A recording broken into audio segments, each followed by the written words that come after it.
A más de 350 millas náuticas del resto de la flota, el Northwestern va en busca de cangrejo azul.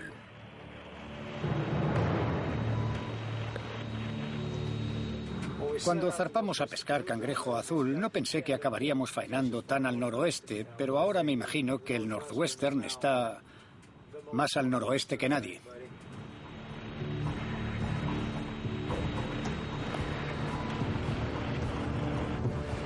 Northwestern girando hacia el oeste a 55.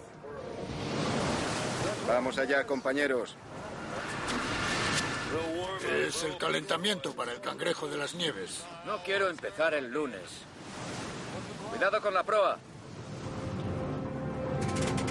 Hoy no creo que hagamos gran cosa.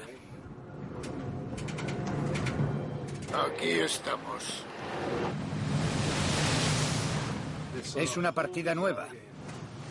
Una época del año nueva para pescarlos. Aunque la campaña empezó hace 3 meses, no es una buena época para pescar. Sig quiere jugársela. Primera línea. Le daremos unos días. Y si no sacamos entre 1000 y 1500 cangrejos por día, tendremos que pensar en volver. Hacen planes para sacar algo que ninguno de ellos ha visto en 12 años. Cangrejo real azul. Primera NASA y trae cangrejos. Ahí están. Veo algo azul. ¡Qué pasada!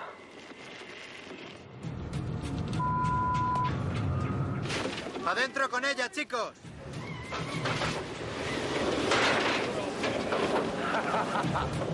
¡Es un cangrejo azul!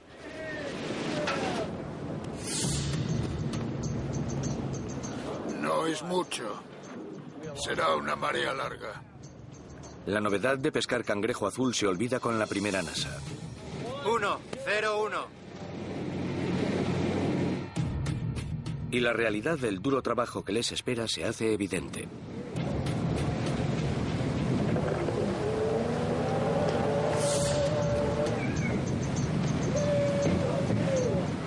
Tendremos que subir un montón de NASAs.